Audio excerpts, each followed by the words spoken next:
ഞങ്ങളൊരിക്കൽ കൂടി ഒരു പുതിയ ഓണവിഭവവുമായി എത്തിയിട്ടുണ്ട് കേട്ടോ. നിങ്ങൾക്കിത് എന്താണെന്ന് ചിലപ്പോൾ മനസ്സിലായി കാണും. ഇതാണ് നമ്മളുടെ കൂട്ടുകറി റെഡിയാക്കാനുള്ള നമ്മളുടെ സാധനങ്ങൾ. ഞാൻ കൂട്ടുകറി റെഡിയാക്കാൻ വേണ്ടി എടുത്തിരിക്കുന്നത് ഒരു ചെറിയ കപ്പിൽ 1/2 കപ്പ് കടല, പിന്നെ ഒരു 250 ചേന, 2 ഏത്തക്കായ, അതും ഒരു 200-250 കാണും. പിന്നെ ഇതിലേക്ക് വേണ്ടത് ഉപ്പ് വേണം, നമ്മൾക്ക് മഞ്ഞൾപ്പൊടി വേണം. ബാക്കിയുള്ള കാര്യങ്ങൾ നമ്മൾ ഉണ്ടാക്കി തുടങ്ങുമ്പോൾ പറയാം കേട്ടോ. ഞാൻ ആദ്യം തന്നെ ഒന്ന് കടല വേവിച്ചെടുക്കാൻ വേണ്ടി ഒരു പ്രഷർ കുക്കറിലേക്ക് നമ്മളുടെ കടല ഇട്ട് കൊടുക്കുകയാണ്. ഈ കടലയിലേക്ക് ഞാൻ ലേശം മഞ്ഞൾപ്പൊടി ഇട്ട് കൊടുക്കണം. മഞ്ഞൾപ്പൊടി ഇട്ട് കൊടുത്തു. ഇനി നമ്മളുടെ കടലയിലേക്ക് ലേശം ഉപ്പും കൂടി ഇട്ട് കൊടുക്കുക. പിന്നെ ഒരു പൊടിക്ക് എരിവുള്ള മുളക് പൊടി, കാശ്മീരി അല്ല, എരിവുള്ള മുളക് പൊടി. കാരണം നമ്മൾ കാശ്മീരി ഇതിനകത്ത് ചേർക്കണില്ല കേട്ടോ. ഒരു 1/4 ടീസ്പൂൺ മുളക് പൊടിയും കൂടി ഇട്ട് കുറച്ച് വെള്ളമൊഴിച്ച് നമ്മളിത് ഒന്ന് വേവിച്ചെടുക്കാം. നമ്മുടെ കടലയൊക്കെ വെന്ത് വന്നിട്ട് നമുക്കിനി ചേന ഇട്ട് കൊടുക്കാം കേട്ടോ. ചേന ഇട്ട് കൊടുത്തിട്ടുണ്ട്. ചേനയുടെ വേവ് എങ്ങനെയാണെന്ന് അറിയില്ല, അതുകൊണ്ട് ചേന ഒന്നങ്ങോട്ട് തിളച്ച് കഴിഞ്ഞിട്ട് നമുക്ക് നമ്മുടെ ഏത്തക്കായ ഇട്ട് കൊടുത്താൽ മതി. ഇച്ചിരി മഞ്ഞൾപ്പൊടിയും കൂടി ഇട്ട് കൊടുക്കാം കേട്ടോ. ഉപ്പ് നമുക്ക് ചേന ഒന്നങ്ങോട്ട് വെന്ത് കഴിഞ്ഞിട്ടിടാം, അല്ലെങ്കിൽ ചേന വേവില്ല. ഉപ്പിട്ടാ വേവട്ടെ. അപ്പോഴേക്കും നമുക്ക് നമ്മളുടെ ഇതിലേക്ക് വേണ്ട കൂട്ടിന് വേണ്ട തേങ്ങ അരച്ചെടുക്കാം. അതിന് വേണ്ടി എന്തൊക്കെ സാധനങ്ങൾ വേണ്ടതെന്ന് ഞാൻ പറയാം. എനിക്ക് നമ്മുടെ കായ ഇട്ട് കൊടുക്കാം കേട്ടോ.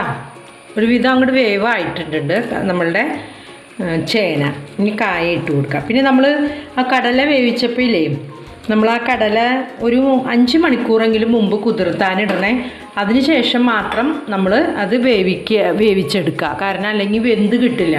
ഇനി ഇതിലേക്ക് നമുക്ക് ഒരു ചെറിയ ടേബിൾ സ്പൂൺ കാശ്മീരി അല്ല, നമ്മളുടെ സാദാ മുളക് പൊടി കുറച്ച് മതി കേട്ടോ, കുറേയൊന്നും വേണ്ട. ഒരു ടേബിൾ സ്പൂൺ, ചെറിയ സ്പൂണിൽ 1 സ്പൂൺ മുളക് പൊടി ഇട്ട് കൊടുക്കുക. ഇനി കുറച്ച് ഉപ്പും കൂടി ഇട്ട് യോജിപ്പിക്കാം. ലേശം ഉപ്പും കൂടി ഇനി നമുക്കൊന്ന് ഇളക്കി കൊടുക്കാം.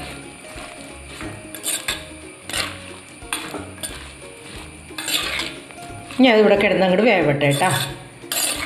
അപ്പോഴേക്കും നമുക്ക് നമ്മളുടെ അരയ്ക്കാനുള്ളത് റെഡിയാക്കാം. ഞാനിതിലേക്ക് ഒരു 2, 3, 4 കയ്യിൽ തേങ്ങ ചേർക്കുന്നുണ്ട്. ഒരു പിഞ്ച് ജീരകം കൂടി ഇട്ടാ ഇത്തിരി വെള്ളം കൂടി കൂട്ടിയത് അരച്ചെടുക്കാം. നമ്മളുടെ കൂട്ടുകറിയുടെ ഹൈലൈറ്റ് തേങ്ങ വറുത്തിടുന്നതാണല്ലോ. അപ്പോൾ നമുക്ക് തേങ്ങ വറുക്കാൻ നോക്കാം. ആദ്യം തന്നെ ഞാൻ ഒരു പാൻ അടുപ്പത്ത് വെച്ചിട്ടുണ്ട്. പാനിലേക്ക് എപ്പോഴും വെളിച്ചെണ്ണ കേട്ടോ നമ്മൾ പച്ചക്കറികളൊക്കെ ഉണ്ടാക്കുമ്പോൾ യൂസ് ചെയ്യേണ്ടത്. ഒരു 1.5 ടേബിൾ സ്പൂൺ വെളിച്ചെണ്ണ ഒഴിച്ചു കൊടുക്കുന്നുണ്ട്. അതിലേക്ക് എണ്ണ ഒഴിച്ചിട്ടുണ്ട്. നമുക്ക് ലേശം ഉഴുന്നിട്ട് കൊടുക്കാം കേട്ടോ. 1 ടീസ്പൂൺ ഉഴുന്ന്.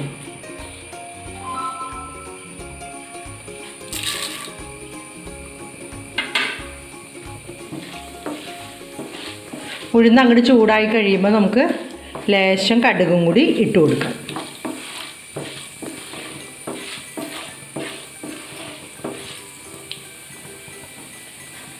ഒരു ചെറിയ സ്പൂണിൽ കടുക്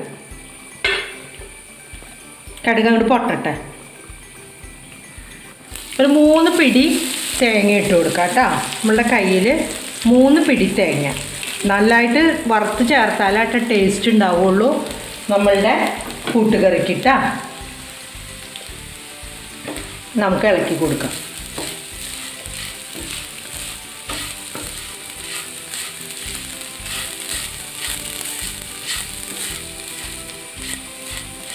നമ്മളുടെ തേങ്ങ വറക്കണത് ഒരുവിധമൊക്കെ ആയി തുടങ്ങിയിട്ടാ. ഒരു ബ്രൗൺ കളർ ആവണം കേട്ടോ.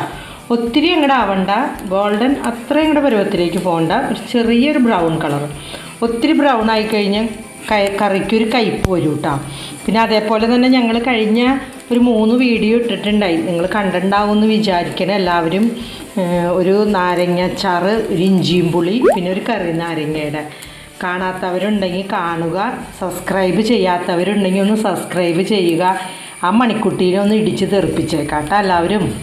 അപ്പോൾ ഇനി നമുക്ക് ഒരു 2-3 മിനിറ്റും കൂടി ഇരുന്നാൽ മതി, നമ്മളുടെ ഇത് പാകമായി വരും. പിന്നെ നമ്മളെ കായയും ചേനയും വെന്തിട്ടുണ്ട് കേട്ടോ. അപ്പുറത്തെ അടുപ്പത്ത് വെച്ചിട്ടുണ്ടായി ഞാൻ കായയും ചേനയും, അത് ആയിട്ടിട്ടുണ്ട്. ഇനി അതിലേക്ക് നമുക്ക് നമ്മളുടെ ബാക്കിയുള്ള കൂട്ടുകളും കൂടി ചേർത്ത് കൊടുക്കാം.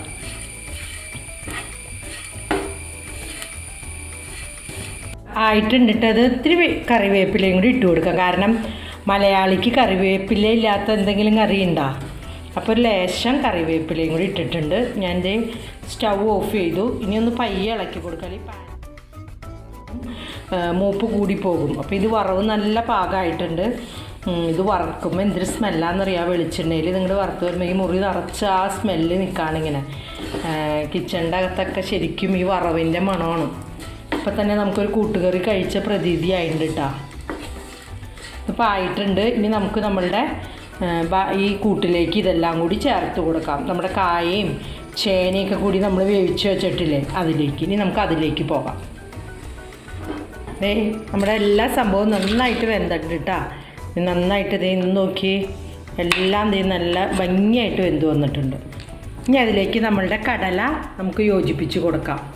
കടല ഇട്ട് കൊടുക്കാം. കടല നമ്മൾ ആ വേവിച്ച് വെച്ച നമ്മളുടെ കടല.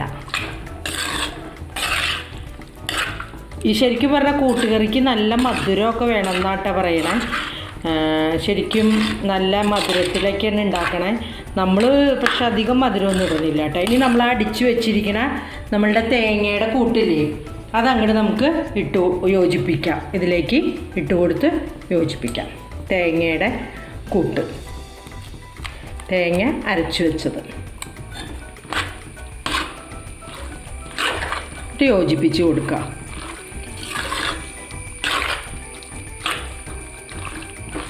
ഇപ്പം നമ്മൾ അരച്ചു വെച്ച കൂട്ടൊക്കെ ചേർത്തു, നന്നായിട്ട് തിളച്ചു വരുന്നുണ്ട്. അതിലേക്ക് നമ്മൾക്ക് ഒരു ചെറിയ പിടിക്ക് കേട്ടോ, ഇത്തിരി മധുരം വേണമല്ലോ നമ്മുടെ കൂട്ടുകറിക്ക്, ഒരു ചെറിയ പിടിക്ക് കുറച്ച് ശർക്കര അങ്ങോട്ട് തൂക്കി കൊടുക്കാം. കാരണം ഈ ശർക്കര ഞാൻ ഇങ്ങനെ തന്നെ യോജിപ്പിക്കുന്നത്, ഇതിനകത്ത് കല്ലില്ല കേട്ടോ. അല്ലെങ്കിൽ കല്ലുള്ള ശർക്കരയാണെങ്കിൽ നിങ്ങളൊന്ന് പയ്യെ ഉരുക്കിയതിന് ശേഷം അതങ്ങോട്ട് ഒഴിച്ചു കൊടുത്താൽ മതി. നമ്മളുടെ ഇത് വെള്ളമൊക്കെ വറ്റി ഒരു ഇത് നല്ലതേ ഇതായിട്ടുണ്ട്. ഇനി നമ്മൾ വറുത്ത് വെച്ചിരിക്കുന്ന നമ്മുടെ തേങ്ങയുടെ ഇതില്ലേ, അതിങ്ങോട്ട് യോജിപ്പിച്ച് കൊടുക്കാം. പിന്നെ നമ്മൾ സദ്യകൾക്കൊക്കെ പോകുമ്പോൾ ഉണ്ടല്ലോ, എനിക്കൊക്കെ ഏറ്റവും ഇഷ്ടപ്പെട്ട ഒരു കറിയാട്ടോ ഈ കൂട്ടുകറി. എനിക്കും എൻ്റെ മോൾക്കൊക്കെ എല്ലാവർക്കും ഇഷ്ടം ഈ കൂട്ടുകറിയാണ്. ഞങ്ങൾ സദ്യക്ക് ചെല്ലുമ്പോൾ രണ്ടാമതും ഈ കൂട്ടുകറി മേടിച്ച് കഴിക്കും. അതേപോലെ തന്നെ നമ്മൾ സദ്യകളുടെയൊക്കെ ഒരു സൈഡിലല്ലേ ഇത് വിളമ്പണേ, ഒരു സൈഡ് കറിയായിട്ടാണുള്ളത് നമുക്ക് തരുന്നത്. അപ്പോൾ ഇത് ഒട്ടും വെള്ളമൊന്നും പാടില്ല, നല്ല ഡ്രൈ ആയിട്ടിരിക്കണം. ഇലയിൽ ഇങ്ങനെ വെച്ചാൽ വെച്ചോണം അവിടെ ഇരുന്നോളണം. അപ്പോൾ നമുക്കിത് ആ തേങ്ങയും കൂടി ഇട്ട് കഴിയുമ്പോൾ നല്ല കറക്റ്റ് പാകമായി കിട്ടും നമ്മളുടെ കൂട്ടുകറി.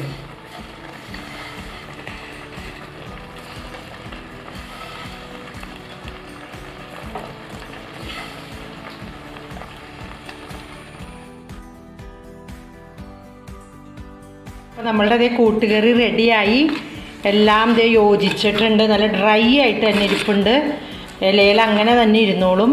അതേപോലെ തന്നെ ഞാനിതൊന്നും കൂടി ഒന്ന് നോക്കട്ടെ കേട്ടോ, ഉപ്പും ഇതൊക്കെ കറക്റ്റ് പാകമാണോ എന്നൊന്ന് നോക്കട്ടെ. ഇല്ലെങ്കിൽ നമുക്ക് കുറച്ച് ഉപ്പും കൂടി ഇട്ട് കൊടുക്കാം. അപ്പോൾ ഇതെല്ലാം കറക്റ്റ് പാകമായിട്ടുണ്ട്. ഇനി നോക്കിയിട്ട് ആവശ്യമുണ്ടെങ്കിൽ നമുക്ക് കുറച്ച് ഉപ്പ് മാത്രം യോജിപ്പിക്കാം.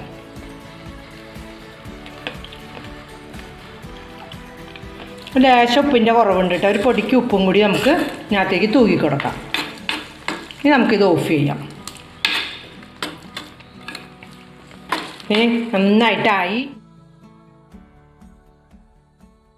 കേട്ടോ. സെർവിങ് ബൗളിലേക്ക് മാറ്റാം.